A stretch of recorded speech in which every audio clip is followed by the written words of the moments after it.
The Squirrel and Herl Bugger is a woolly bugger variation that incorporates two of my favorite tying materials, Pine-squirrel zonker and Peacock hurl. For a hook, a Dai-Riki number 710 in size 8 works exceptionally well. After mashing the barb, get the hook firmly secured in the jaws of your tying vise. For thread, there's no reason not to go a little heavy. Here, UTC 140 Denier in black. Start your thread on the hook shank, leaving an eye-length space behind the eye, and take wraps rearward before snipping or breaking off the tag. Peacock hurl is used to form the body of the fly. 3 or 4 strands is all you need.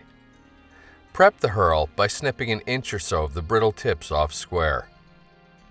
Lay the snipped ends on top of the hook shank above your tying thread, and take wraps to secure the hurl to the top of the shank all the way back to the start of the hook bend. Cut a single pine-squirrel zonker strip free from the hide. Here, the color is olive. Get hold of the tail end of the strip. It's the end with the fur angled back. Measure a length of the hide about a hook shank long. Wetting your fingers will help to separate the fur and expose the tie-in location on the hide. Lay this point on top of the hook shank at the bend and take a few tight thread wraps to anchor it. Advance your tying thread to in front of the strip, then pull the strip back and out of the way. Get hold of the peacock hurl and start making touching wraps with it up the hook shank. I like to wrap behind my tying thread so it compresses the peacock strands a bit and helps to create a nice even body.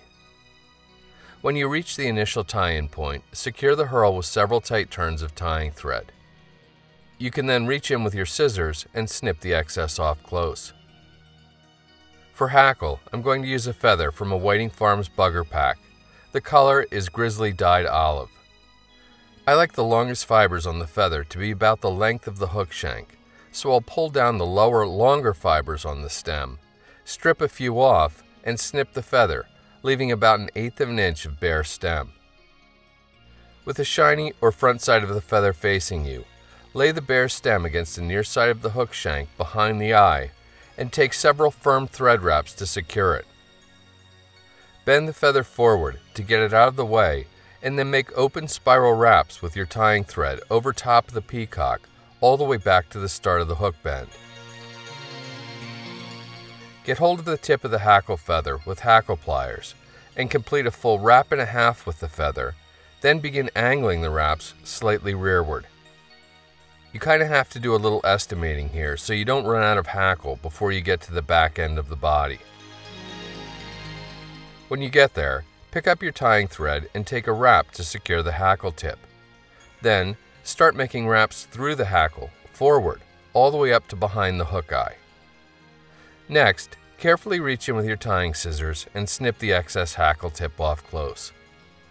Preen the front hackle fibers rearward and take a few wraps over top of them to coax them into angling back. Then use your fingers to preen the hackle fibers evenly down either side of the hook. Pull the pine-squirrel zonker strip forward over top of the hook shank. Use a good amount of tension to stretch out the hide and make sure it lays flat on top of the hook shank. While maintaining tension with your right hand, take wraps of tying thread with your left to secure the hide. Once you're confident it's locked down really well, pull the strip back and snip the excess off close. Tying the pine squirrel in this manner means there's no waste.